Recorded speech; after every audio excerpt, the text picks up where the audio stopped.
With vision, people prosper. Without vision, people perish. Wynn Paris, PhD, fitness doctor of philosophy, the father of fitness medicine, founder of the Jack Lane Fitness Centers. By the way, doctor is a nickname. I'm not an MD. And please look at my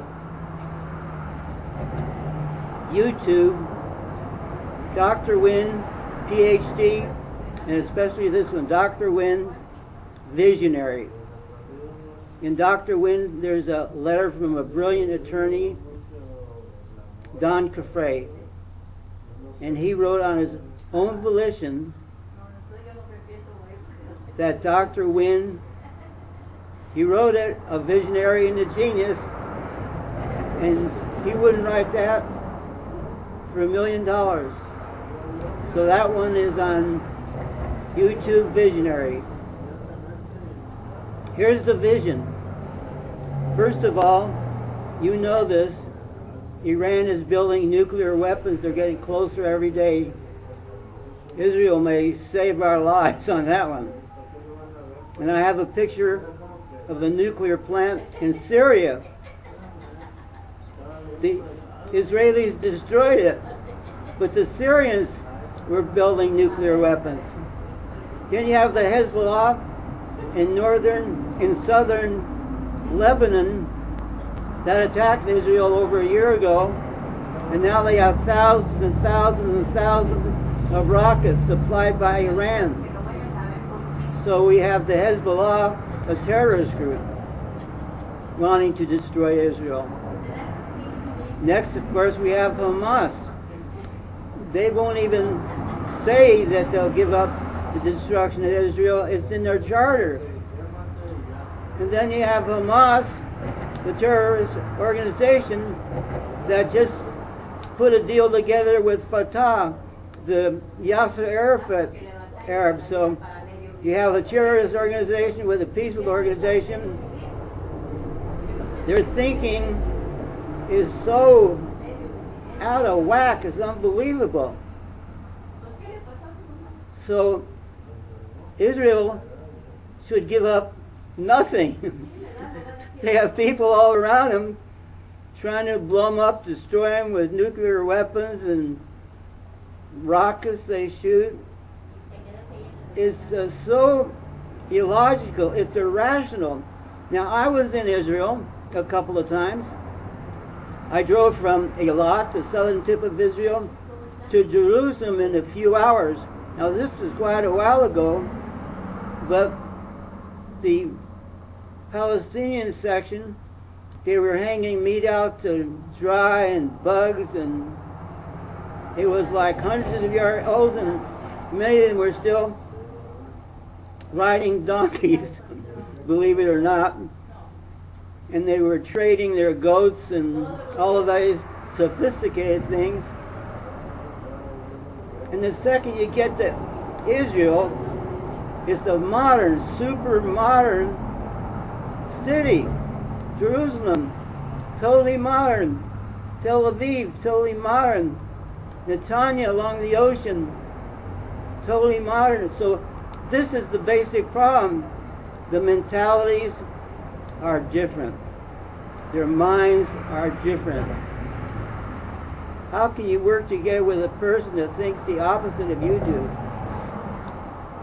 It would be fatal. It would be suicide to give up land.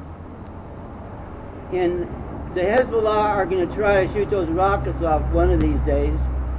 But who knows? They may have a plan where the Hezbollah shoots off the rockets and the Hamas shoot off their rockets and Iran helps out. Oh, this is one thing I heard over and over.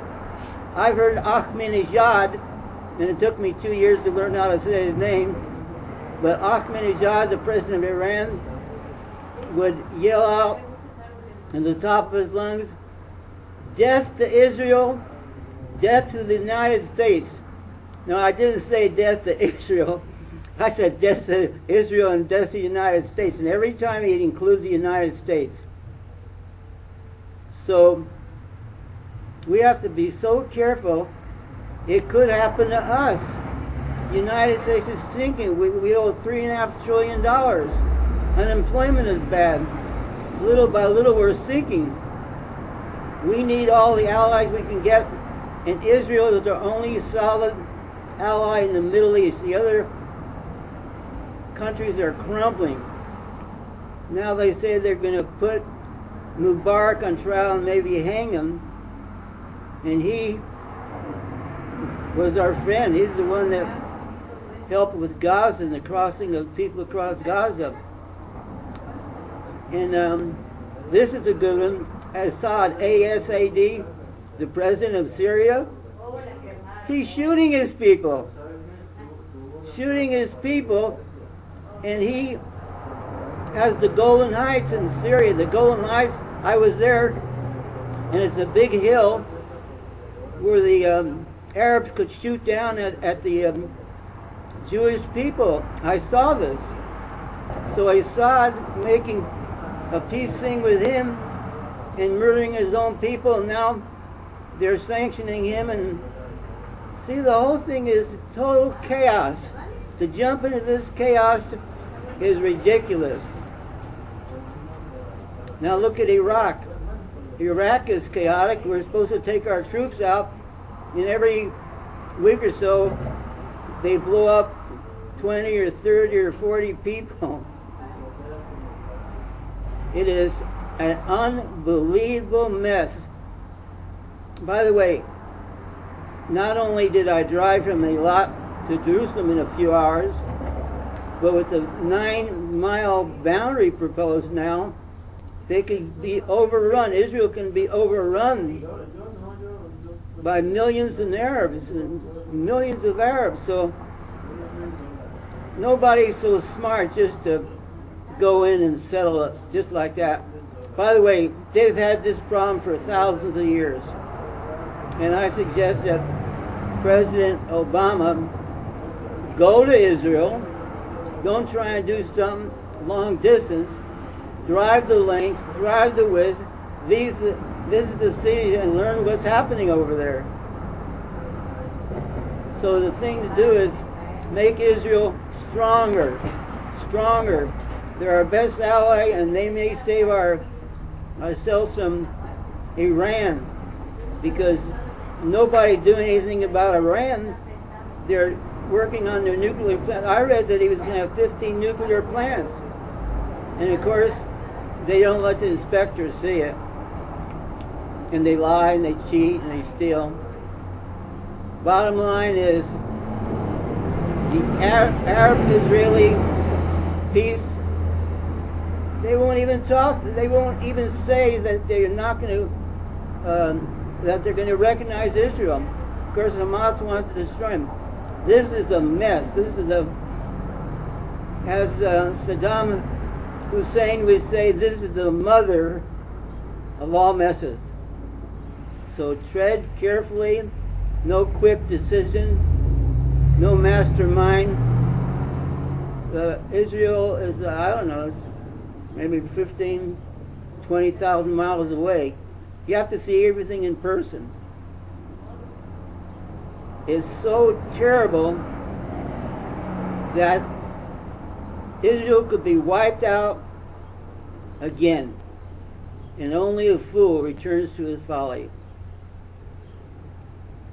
Let's see what happens with Assad. He keeps killing people. Let's see what happens in Iran. By the way, Ahmadinjad just had a disagreement with the head supreme ruler on something, so he's not 100% solid. But in the Bible it says, the Holy Bible, wisdom is supreme. So we must be wise. And God, instead of saying death to Israel and death to the United States, I say, God bless Israel, God bless the United States. Thank you.